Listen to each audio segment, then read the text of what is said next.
नमस्कार, मैं डॉक्टर शिशिर उपाध्याय। सवाल तो पूछेंगे मैं, हम आज लेके आए हैं जनता से जुड़ा हुआ सवाल।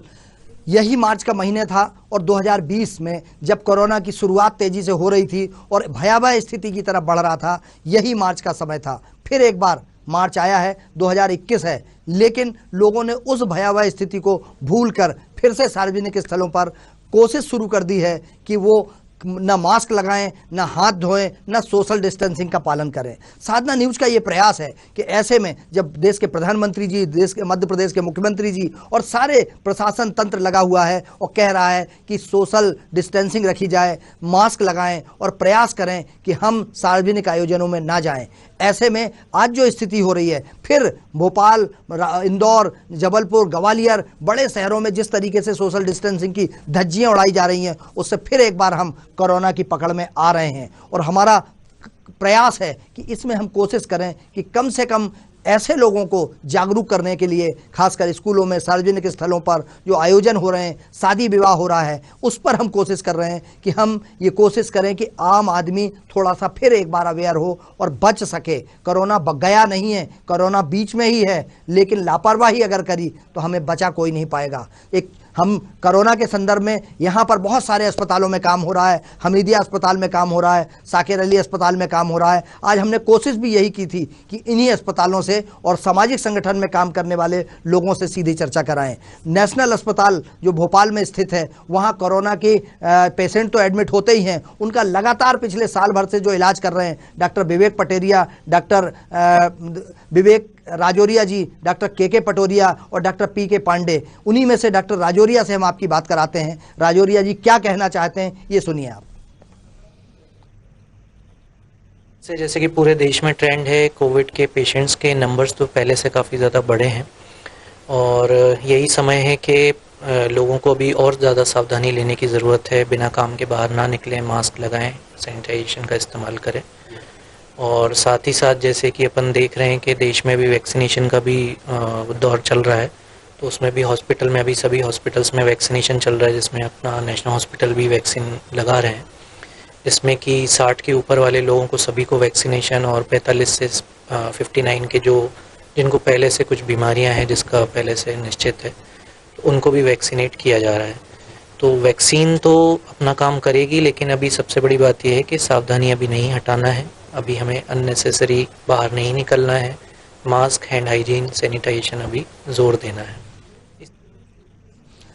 जो हालात बने हैं, जो परिस्थिति बनी है, उसको देखकर ऐसा लगता है कि शायद अभी भी जो स्थिति बन रही है वो लोग जागरूक नहीं हुए हैं, अवेयर नहीं हुए हैं। डॉक्टर विवेक राजौरिया जी ने जो कहा वो बिल्कुल सच्चाई है कि आज हम मास्क लगाना छोड़ चुके हैं, हम सोशल डिस्टेंसिंग भूल गए हैं, हाथ धोना भी जो जरूरी था वो भी नहीं कर रहे हैं। अगर ऐसा हम नहीं करते हैं तो हमारे आसपास यह भयावह स्थिति जो हमने पहले देखी थी वो फिर ना हो जाए। जो हालात प्रतिदिन 20,000 से ज़्यादा देश भर में पेशेंट आ रहे हैं, जो आंकड़ा 5,000 तक पहुंच गया था, 3,000 तक पहुंच गया था, लेकिन क्यों ऐसे हालात बन गए, क्यों स्थिति बनी? जब मैंने डॉक्टर विवेक राजौरिया जी से, डॉक्टर के पटेरिया जी से और डॉक्टर पी पांडे जी से पूछा तो उनका कहना था उनके यहाँ चूंकि नेशनल अस्पताल में सारे पेशेंट कोविड के ही एडमिट होते हैं और अभी वैक्सीनेशन उनके यहाँ चल रहा है। उन्होंने ये कहा कि आम आदमी जिस तरीके से इसको लापरवाही से कर रहा है, आम आदमी लापरवाही करेगा तो उसी की जान को खतरा है। इसलिए प्रयास करना चाहिए, कोशिश करना चाहिए कि हम इस मुद्दे पर लापरवाही ना करें और हम हर हाल में कम से कम 2 गज की दूरी और हाथ धोना कंपलसरी करें, मास्क लगाना कंपलसरी करें और सोशल डिस्टेंसिंग के साथ साथ सार्वजनिक जगहों पर जाना भी हम रोकें। ऐसे अवसरों पर ना जाएं जहां भीड़ भाड़ है, जहां मास्क नहीं लगाए हैं और कम से कम दूसरे लोगों को। मैं एक जगह कार्यक्रम में बैठा हुआ था, एक सज्जन ने कुछ लोगों को मास्क ना लगाए हुए देखा और वो मंच पर आकर उनको मास्क दे के गए। तो ये अवेयरनेस है, ये जागरूकता है, ये कोशिश है। ऐसा काम हमारे साथ अखिल भारतीय ब्राह्मण समाज के प्रदेश के अध्यक्ष हैं श्री पंडित पुष्पेंद्र मिश्रा जी, ये ऐसा काम करते रहते हैं। मास्क का इन्होंने बहुत वितरण किया पूरे भोपाल शहर के आसपास के जिलों में। इनके जो सामाजिक संगठन के कार्यकर्ताओं ने इस पर बहुत काम किया, लोगों को मास्क दिया है। हम ऐसी ही अपील करना चाहते हैं अपने सारे मित्रों से, अपने सारे साथियों से कि समाज को बचाना है, हमें अपनी पीढ़ी को बचाना है, हमें अपने बुजुर्गों को बचाना है, तो कोशिश यही करना चाहिए कि कम से कम हम मास्क पहने, हाथ धोएं और सोशल डिस्टेंसिंग का पालन करें। लेकिन ऐसा हो नहीं रहा है। कब तक नौकरशाही आपको अवेयर करती रहेगी? कब तक आपको प्रशासन, पुलिस वाले आपको डंडे के दम पे मास्क पहनाते रहेंगे? जिंदगी आपकी है, जिंदगी जरूरी है, और अगर आपको जीना है, अच्छे से स्वस्थ रहना है, तो आपको अपने आप संकल्प लेना पड़ेगा कि हम जरूर मास्क पहने, जरूर सोशल डिस्टेंसिंग का पालन करें। हम इसी मुद्दे पर चर्चा करेंगे, और चर्चा के साथ इसमें हमारी कोशिश थी कि हम डॉक्टर साहब को जोड़ें, और इसमें हमारे साथ जो डॉक्टर अशोक तिवारी जी हैं, अधीक्षक हैं साकिर अली खान अस्पताल के और मेडिसिन विशेषज्ञ भी हैं आप डॉक्टर, मैं उनका स्वागत करता हूं, डॉक्टर अशोक तिवारी जी का, और पंडित पुष्पेंद्र मिश्रा जी का, जो 1 साल से लगातार मास्क बांटने से लेके जरूरी खाद्यान्न भी बांटा, आपने लोगों तक घर घर पहुंचाया। जब कोविड का भयावह स्थिति थी और लोगों के घरों में खाने को नहीं था, किराने की दुकान नहीं खुलती थी, उस समय आप वहां पहुंचाते थे, वहां सामान पहुंचाते थे, उनका भी स्वागत है। और सबसे पहले मैं डॉक्टर अशोक तिवारी जी के पास आना चाहता हूं। डॉक्टर साहब, चूंकि आप लंबे समय से फेस कर रहे हैं, आपने अभी विवेक राजौरिया जी की बात सुनी, इसके पहले डॉक्टर पी के पांडे और पटेरिया जी ने जो बात कही थी, और जो हमको बताया जा रहा था, हम आए दिन देखते हैं अस्पतालों में, नेशनल अस्पताल की ही बात करें, वहां बुजुर्गों की भीड़ लगी रहती है, पेशेंट बहुत सारे बाहर से पेशेंट आ रहे हैं और कोविड का इलाज करा रहे हैं। लेकिन इससे बचने के लिए क्या जरूरी है सर, जो हमारे दर्शक देखना चाहते हैं? देखिए, सबसे पहले मैं साधना टीवी का धन्यवाद कहूँगा कि उन्होंने ये जागरूकता की मुहिम फिर से चलाई है, जो कि नितांत आवश्यक है। जैसा कि डॉक्टर विवेक ने भी बताया, कोरोना फिर से आने की संभावना, यदि हमने 3 जो महत्वपूर्ण बिंदु हैं कोरोना से बचाव के, एक तो मास्क लगाना, सोशल डिस्टेंसिंग का पालन करना, 2 गज की दूरी, जैसा कि हमारे प्राइम मिनिस्टर ने कहा है, और हाथ को बराबर साफ करते रहना, सैनिटाइजर का उपयोग करना। ये 3 बातों का फिर से हमें अपने जीवन में उसी तरह उतारना होगा जैसे हमने पिछले वर्ष मार्च के बाद किया था। यदि हम इन 3 बातों को से अपनाएंगे तो कोरोना की बढ़ती संख्या को कम कर सकेंगे और इस भयावह बीमारी को चपेट में आने से बच सकेंगे। जैसा कि आपने बताया कि नेशनल अस्पताल पूरा भरा रहता है, बिल्कुल सही है। हमें अभी 2 दिन पहले नेशनल हॉस्पिटल वैक्सीनेट कराने ले गया था, मुझे वहाँ काफ़ी देर विचार करना था, और उस अस्पताल में उस समय कम से कम 150 लोग अतः इस बात को देखते हुए हमें और वैक्सीनेशन के बारे में भी जो हेजिटेशन है, हिचक है, बिल्कुल दूर करें और अपना सरकारी या निजी चिकित्सालयों में जाकर वैक्सीनेशन कराएं। जैसा कि बताया जा चुका है कि 60 वर्ष से ऊपर के व्यक्ति को वैक्सीनेशन कराने में की पात्रता है और उसमें कोई दिक्कत नहीं है। ऑन साइट रजिस्ट्रेशन भी होता है, पहले से भी हो सकता है। और 45 से 59 के जो बीच के आयु वर्ग के लोग हैं, उन्हें एक सर्टिफिकेट MBBS डॉक्टर के द्वारा ले जाके उस स्थान पर देना होता है जिससे उन्हें कोई बीमारी है उसका उल्लेख होता है। इस आधार पर उन्हें वैक्सीनेशन दिया जा सकता है। वैक्सीनेशन व्यवस्था सरकारी और निजी चिकित्सालयों में बहुत अच्छी है, इसलिए सभी से मेरा निवेदन है कि वह अपना वैक्सीनेशन जरूर करावें। और इन तीनों बिंदुओं का जो बचाव के हैं, मास्क लगाना, 2 गज की दूरी का पालन करना और सैनिटाइजर और हाथ धोने वाली बातों का पालन करना बहुत नितांत आवश्यक है।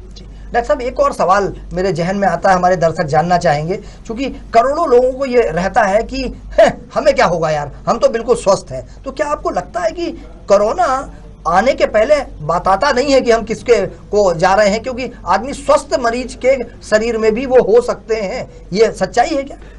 ये बिल्कुल सच्चाई है कि कोरोना पहले से कोई इंडिकेशन नहीं देता है कि किसको गंभीर रहेगा और किसको सामान्य बीमारी के रूप में रहेगा। इसलिए हमारे हाथ में यही है कि बचाव किया जाए।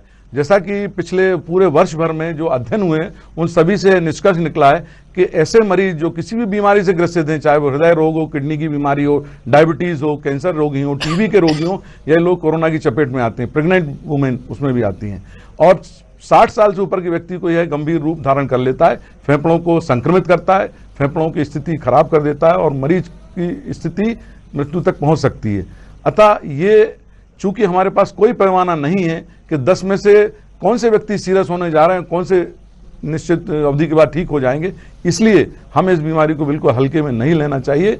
जब तक ये एक भी व्यक्ति भोपाल में पॉजिटिव आता है तब तक हमें इन तीनों बिंदुओं का पालन करना, ये बिल्कुल गांठ बांध लेना चाहिए। बिल्कुल, बहुत बढ़िया डॉक्टर साहब आपने जो बात कही। हमारे साथ डॉक्टर तिवारी जी के साथ साथ पंडित पुष्पेंद्र मिश्रा जी भी हैं जो सामाजिक क्षेत्र में कार्य कर रहे हैं और अखिल भारतीय ब्राह्मण समाज के माध्यम से कोशिश की थी इन्होंने कि इस पर लगातार साल भर काम किया। पंडित जी, आपने जिस तरीके का प्रयास किया है, जो कोशिश, ये इसके लिए साधना परिवार आपको साधुवाद देता है।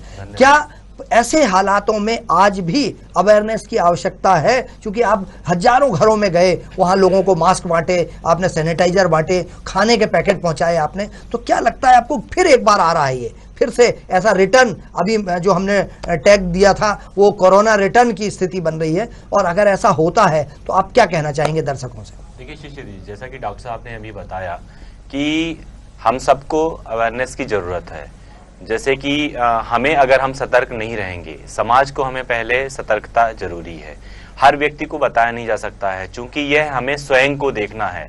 यह किसी व्यक्ति विशेष के लिए नहीं कि आपको हो जाएगी हमें नहीं होगी, क्योंकि यह ऐसा रोग है, ये एक ऐसी भयावह बीमारी है कि जिससे कोई भी अछूता नहीं रहा है। पूरे देश में हाहाकार की स्थिति बनी, और जैसा कि अभी पिछले साल मार्च से जिस प्रकार से पूरे देश ही नहीं पूरे विश्व में इस कोरोना ने भीषण आपदा का रूप लिया और सभी को परेशान करके रखा, और बहुत सारे ऐसे परिवार जो कि बुझ गए, लोग शांत हो गए, तो हमें एक व्यक्ति, हर व्यक्ति को यह संकल्प लेना पड़ेगा कि इस कोरोना नामक भीषण आपदा से हम कैसे बचें। जैसा कि डॉक्टर साहब ने बताया है, इन 3 चीजों का बिंदुवार पालन करना पड़ेगा हमें, और समय समय पर डॉक्टरों से, अपने चिकित्सकों के पास जाकर के हमको अपनी जांच करवानी पड़ेगी। और हमारे अगल बगल में हम अगर ये सोच लें कि हमारे आस पड़ोस में जितने भी लोग हैं उनको जा करके और हम बताएं कि आप लोगों को इससे बचना है और किस प्रकार से हमको इसको रोकथाम करने के लिए डिस्टेंस की आवश्यकता है। अगर जैसा कि डॉक्टर साहब ने बताया कि अगर आपको काम नहीं है तो आप घर से बाहर ना निकलें। निश्चित तौर पे ये सही है कि अगर आपको काम नहीं है तो फालतू में आप ना घूमें, जैसे भीड़ वाली जगह है उससे बचने की कोशिश करें, तथा जो अभी शासन और प्रशासन के द्वारा यह चेताया गया है कि आप लोग भीड़-भाड़ स्थिति में ना जाएं या कोई ऐसा कार्यक्रम ना हो जिससे कि 25 लोग 50 लोग इकट्ठे हो पाए, तो ये हमको व्यक्तिगत तौर से देखना है। ये नहीं कि शासन प्रशासन हमको नहीं देख पा रहा है और हम लोग भीड़-भड़ाका में जाएं या ऐसे कोई शादी ब्याह में जाएं या अन्य कोई कार्यक्रमों में जाएं, उससे हमारी स्वयं की बचत है। अगर हम अपनी बचत नहीं कर पाएंगे, हम अपने परिवार की बचत नहीं कर पाएंगे, तो ये कोई व्यक्ति आकर के और हाथ पकड़ने नहीं वाला है। ये स्वयं की देखरेख करने का, यह हमें स्वयं को बचाना है और हम अपने आप को बचाएंगे। हर व्यक्ति ये सोचेगा कि हम अपने आप को बचाएंगे तो हमारा समाज बचेगा, हमारा देश बचेगा और हम विश्व में शांति के प्रतीक मान करके और इस भयावह बीमारी से बच करके और निजात पा पाएंगे। बिल्कुल पुष्पेंद्र जी, आप सही कह रहे हैं और इन परिस्थितियों में हमें जागरूकता की बहुत आवश्यकता है। हम एक बार फिर डॉक्टर साहब के पास आना चाहते हैं। डॉक्टर साहब, मैं चूंकि पत्रकार हूं और लंबे समय से मध्य प्रदेश में पत्रकारिता कर रहा हूं, मैंने जो परिस्थिति अभी देखी, दिन भर घूमते हैं हम लोग, आज भी मैं कई सार्वजनिक आयोजनों में गया था, वहाँ सोशल डिस्टेंसिंग की धज्जियाँ उड़ रही हैं होटलों में, और खासकर ये जो सड़क पर फुटपाथ पर जो दुकानें लगी हुई हैं, लोग इस तरीके से वहाँ पर खड़े होकर खाते पीते हैं, मास्क नहीं रहता है उनके चेहरे पर और बातें करते हैं। ये लगता है आपको कि जनता की तरफ से सरकार ने आपको जागरूक कर दिया, अब जिम्मेदारी जनता की भी बनती है कि वो भी कम से कम जो सरकार ने गाइडलाइन दी उसका पालन करे? बहुत महत्वपूर्ण बात कही आपने। जैसा कि देखा गया है कि इंदौर, भोपाल और हमारे पड़ोसी राज्य नागपुर में कोरोना की स्थिति में बड़ा वृद्धि हुई है। हमें याद करना चाहिए कि चूंकि इंदौर में 30-40 केस पे हम आ गए थे, भोपाल में भी ऐसे ही कुछ 30-40 केस निकल रहे थे, अतः लोगों में एक वो ढिलाई का माहौल बन गया। किंतु अब फिर से जागरूक होना चाहिए और जो पहले के निर्देश थे कि कोई फंक्शन में जिसमें 200 से ज्यादा व्यक्ति हो उसकी अनुमति नहीं देना चाहिए, यदि क्लोज रूम में है, और बाहर है तो उसका 400 या 500 से ज्यादा, इन बातों का फिर से शासन प्रशासन को ध्यान रखना होगा। अनावश्यक बाहर नहीं घूमना होगा, भीड़ वाले कार्यक्रमों से बचना होगा, और मेले जैसी स्थिति तो बिल्कुल रोक लगा देना चाहिए। मेरे विचार में जो कल वाली स्थिति थी वो बहुत अप्रिय थी। आज जो पेपर में फोटो देखी है कि हमारे एक उत्सव के कारण कोई लोग इकट्ठे हो गए, अब ऐसी स्थिति को पुनः दोहराना नहीं चाहिए। और मैं समझता हूं पहले का जो अनुभव है स्पेनिश फ्लू का, जो 100 वर्ष पूर्व हुआ था, उसमें उस आपदा को जाने में 2 वर्ष लग गए थे। तो अभी हमारा 1 वर्ष पूरा हुआ है। अतः मेरे विचार में 1 वर्ष और हमें इन सारी सावधानियों को अपनाने की जरूरत है, और आपके जैसे माध्यमों को, चैनल माध्यमों को भी लगातार लोगों को जागरूक करने की जरूरत है। अकेले शासन यह कार्य नहीं कर पाएगा। यदि लोग जागरूक होते रहेंगे तो हम इस भयानक महामारी से बच के निकल जाएंगे, बिल्कुल तय है, क्योंकि हम एक बार इससे करीब करीब बच के आ गए थे। अब पुनः ये पैर पसार रही है, तो हमें उन्हीं बातों को फिर से अपने जीवन में अपनाना पड़ेगा। बिल्कुल। देश के प्रधानमंत्री जी ने बहुत प्रयास किया था और पूरे देश को कई बार सीधे लाइव जनता को संबोधित करके उन्होंने आग्रह किया था कि हम इस महामारी से निपट सकते हैं अगर जनता साथ दे तो। अन्य जो दूसरे देश थे हमारे, उन देशों के जो हालात हुए थे, वहाँ मौतों का आंकड़ा अनगिनत की स्थिति में पहुँच रहा था, और वहाँ जो भयावह स्थिति देखी थी उससे हिंदुस्तान के संसाधन भी कम थे, हिंदुस्तान के पास बहुत सारी व्यवस्थाएं नहीं थी, हमारे पास वेंटिलेटर की कमी थी, हमारे पास मास्क की कमी थी, और अगर इस पर विजय की तरफ आगे बढ़े थे तो जनता की जागरूकता, सोशल डिस्टेंसिंग, मास्क और साफ सफाई का ध्यान रख के ही बढ़े थे।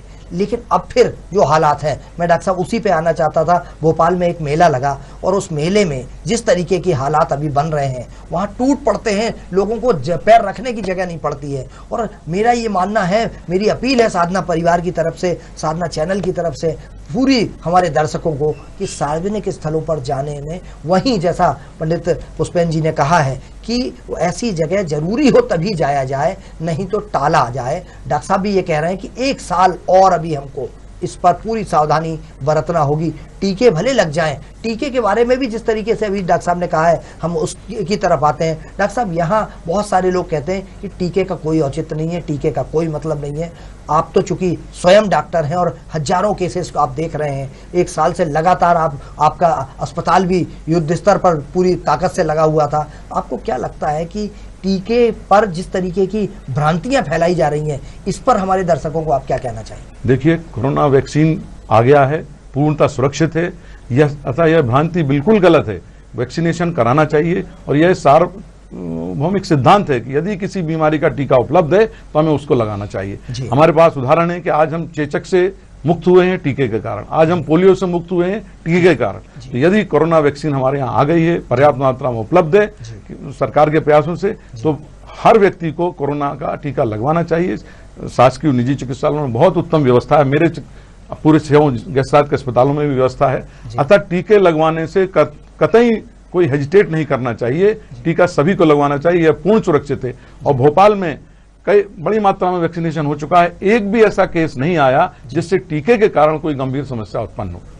अतः टीका लगवाने की सलाह मैं सभी को देता हूं। 60 साल से ऊपर के व्यक्ति अवश्य जाएं और टीका लगवाएं, और 45 से 59 के जो बीच के वयस्क लोग हैं वो एक सर्टिफिकेट के माध्यम से अपना टीकाकरण करवा सकते हैं। जैसा कि डॉक्टर साहब अभी आपने कहा कि आप नेशनल अस्पताल में टीका लगवाने गए थे, हो सकता है डॉक्टर पीके पांडे या पटेरिया जी या विवेक राजौरिया जी के माध्यम से अनुभव आपका अच्छा रहा हो। आप हमारे जो दर्शक हैं जो टीका लगवाने जाना चाहते हैं, उनको क्या राय देना चाहेंगे? क्योंकि टीके के बारे में भ्रांतियां बहुत ज़्यादा हैं, जबकि जिस तरीके से बुजुर्ग लोग वहाँ पहुँच रहे थे, जैसा हमारी टीम जब गई, यहाँ के कई अस्पतालों में गई, शासकीय अस्पतालों में भी गई, प्राइवेट अस्पतालों में भी गई, तो ये कंधे से कंधा मिला के, शासकीय और प्राइवेट दोनों कंधे से कंधा मिला के जनता की सेवा में लगे हुए हैं।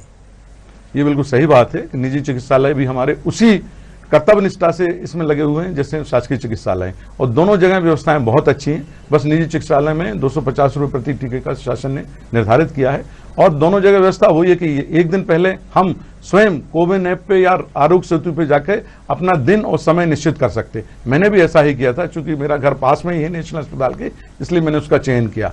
वैसे हमीदा चिकित्सालय, जेपी चिकित्सालय, जेके हॉस्पिटल, चिरायू, पीपुल, सभी में टीके लगवाने की बहुत उत्तम व्यवस्था है, और अब तो ऑन साइट व्यवस्था भी हो गई है। अब यदि आपने पहले से वो नहीं लिया है समय, तो आप उसी दिन 2 बजे के पश्चात जाके केवल आधार कार्ड ले जाना है आपको, और अपना ऑन साइट रजिस्ट्रेशन करा के टीका ले सकते हैं। इन सारे केंद्रों में टीके की बहुत अच्छी व्यवस्था है, इसलिए कोई परेशानी की बात नहीं है और कोई हेजिटेशन की बात नहीं, कोई भ्रांति मन में ना रखें। टीकाकरण अवश्य कराएं, और पर्याप्त मात्रा में हमारे यहाँ कोविशील्ड वैक्सीन लगाया जा रहा है, वह उपलब्ध है और यह पूर्णतः सेफ और सुरक्षित है। देश गौरवान्वित हुआ था जब माननीय प्रधानमंत्री जी ने इस बात की घोषणा की थी कि अब हमारा खुद हिंदुस्तान का बना हुआ हिंदुस्तान। आश्चर्य होगा दर्शकों को, पूरे देश पर गर्व करना चाहिए हमको कि हिंदुस्तान कई अन्य देशों को भी कोविड वैक्सीन उपलब्ध करा रहा है, जबकि बहुत बड़े बड़े देश जो अपने आप को अपना पैरोकार मानते थे विश्व का, वो नहीं बना पाए थे।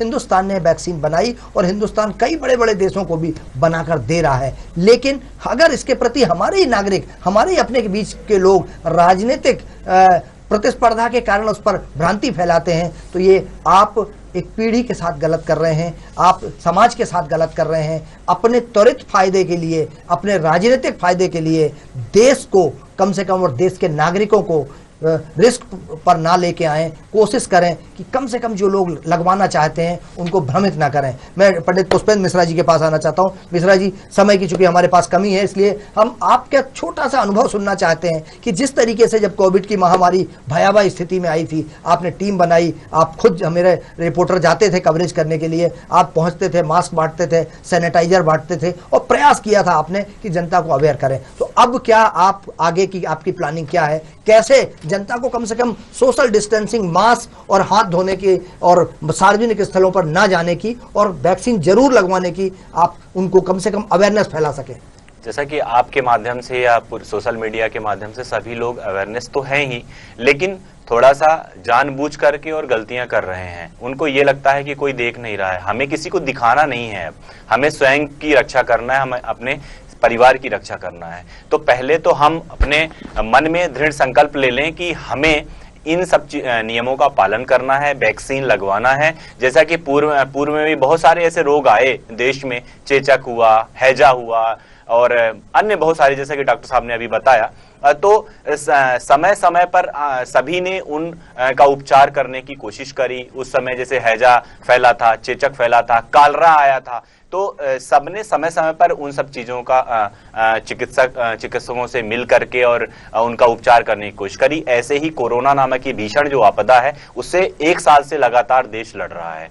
मैं आपके चैनल के माध्यम से सभी से विनम्र आग्रह करूंगा कि सभी लोग अपने स्वयं और अपने परिवार की रक्षा करने के लिए सोशल डिस्टेंसिंग का ख्याल रखें और ये ना सोचें कि हमें कोई नहीं देख रहा है। ये ध्यान रखें कि ये बिल्कुल नहीं सोचना है कि हमें कोई नहीं देख रहा है। हमें अपने परिवार को बिल्कुल अपने अंतस्करण में, मन में और मन मस्तिष्क में ये रखना है कि हमें अपने परिवार की रक्षा करनी है, स्वयं की रक्षा करनी है। चूंकि परिवार से बड़ा कोई नहीं होता है और आप स्वयं उस परिवार के पालनहार हैं, तो इसलिए भी नितांत आवश्यक है कि आप स्वयं दृढ़ संकल्प करें कि इस कोरोना नामक भीषण महामारी की जितने भी मूलभूत आवश्यकताएं हैं हमें बचने के लिए, उनको हम करेंगे। यह सोच करके और घर से निकलें, अगर आवश्यकता है तो निकलें, वरना अपने परिवार के साथ रहें और देश और समाज के लिए ये एक दर्पण की भूमिका निभाएं। और जो लोग इस प्रकार से जो विचलित होकर के और वो नहीं मानते हैं उन बातों को और भीड़ भड़ाके में जाते हैं और वो कहते हैं कि कोरोना नहीं है, ऐसी कोई बीमारी नहीं है, तो उनको भी बताने की कोशिश करें कि कृपया करके आप इन सब चीजों से बचें। बिल्कुल, बहुत अच्छी बात कही पुष्पेंद्र जी। मैं आखिरी में चलते चलते डॉक्टर साहब के पास आऊंगा। उसके पहले एक बात और आपको बताना चाहता हूं कि कोरोना ना तो अमीर देखता है, ना गरीब देखता है, ना बड़ा आदमी देखता है, ना IAS IPS देखता है। कोरोना हर किसी को हो सकता है, इसलिए ये गलतफहमी दिमाग से निकाल दें कि हमारा कुछ नहीं बिगाड़ पाएगा, क्योंकि उसने नहीं बख्शा कि कई ऐसे केंद्रीय मंत्री नहीं रहे, उन्होंने क्या सावधानी नहीं रखी होगी, लेकिन छोटी सी लापरवाही भी आपको जान की उस पर आ सकती है, जान की पड़ सकती है। इसलिए प्रयास करें, सावधानी रखें। डॉक्टर साहब, हमारे दर्शक देख रहे हैं, करोड़ों दर्शकों को एक आपकी तरफ से क्या सावधानी रखते हुए क्या ऐसा संकल्प लें कि कम से कम वो अब आज के दिन से सावधानी ये रखेंगे कि हाथ धोएंगे, मास्क लगाएंगे और सोशल डिस्टेंसिंग का पालन करेंगे, सार्वजनिक स्थलों पर नहीं जाएंगे। उसके बाद मेडिकली क्या वो ऐसा रखें ताकि उनकी रोग प्रतिरोधक क्षमता बढ़ी रहे? शिशिर जी, मैं आपके माध्यम से, चैनल के माध्यम से बताना चाहूँगा सभी को कि काफ़ी कुछ जानकारी हमें पिछले वर्ष में प्राप्त हो चुकी है कि इस बीमारी से कैसे बचा जा सकता है, और अब हम भाग्यशाली हैं कि वैक्सीन भी हमारे पास उपलब्ध है। सामान्य बातों में यही है कि हम अपने स्वास्थ्य का ध्यान रखें। जैसा प्रधानमंत्री जी ने कहा, समय पर खाना, समय पर सोना, समय पर उठना, इसका दिनचर्या का पालन करें। पर्याप्त मात्रा में फ्रूट्स, फलों की मात्रा का सेवन करें और जो आयुष काढ़ा शासन के माध्यम से उपलब्ध कराया उसका भी सेवन करें और घर में विटामिन सी और जिंक की गोली अवश्य रखें। विटामिन सी और जिंक कोरोना जैसी वायरस की बीमारियों से लड़ने में हमारी मदद करता है। प्रतिदिन एक जिंक की गोली और एक विटामिन सी की गोली का सेवन करें और जैसा मैंने कहा दिनचर्या का अपना पूरा पालन करें। समय पर सोना, समय पर जागना और पर्याप्त मात्रा में भोजन लेना, उसमें फलों की मात्रा, जूस की मात्रा ज़्यादा होना चाहिए। अंत में मैं एक बात और बता दूं वैक्सीनेशन के बारे में। मैंने स्वयं जवाहरलाल नेहरू चिकित्सालय में वैक्सीनेशन कराया है, मुझे 2 वैक्सीन लग चुके हैं और मुझे लेश मात्र भी कोई प्रॉब्लम नहीं। वैक्सीन लगाने के बाद आके मैंने अस्पताल में अपना कार्य किया आके। अतः वैक्सीनेशन के बारे में कोई भ्रांति ना रखें, आम जनता से मेरा निवेदन है और अपना जाके समय पर सभी चिकित्सालयों में उपलब्ध वैक्सीनेशन जरूर कराएं और जो सावधानियां मैंने बताई हैं उनका पालन करें और 3 बिंदुओं का पालन आज से ही शुरू कर दें।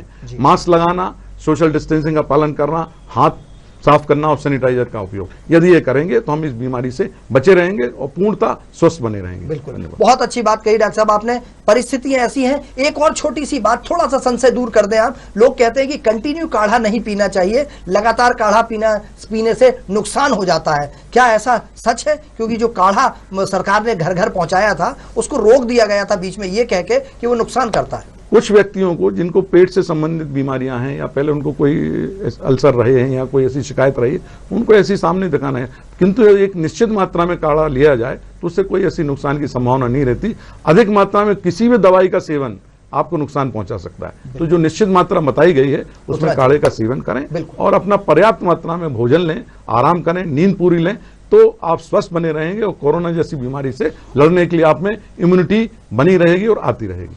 दर्शकों, जैसा डॉक्टर तिवारी जी ने कहा, पंडित पुष्पेंद्र मिश्रा जी ने कहा, मेरा भी ये मानना है और साधना परिवार अपील करता है कि सोशल डिस्टेंसिंग रखें, हाथ धोते रहें और मास्क जरूर पहनें, सार्वजनिक स्थलों पर जाने से बचें। यही बचाव का रास्ता है और यही हम खुद करें, हमारे पड़ोसियों को समझाएं, आसपास वालों को समझाएं, बच्चों को समझाएं और कोशिश करें कि इससे बच सकें।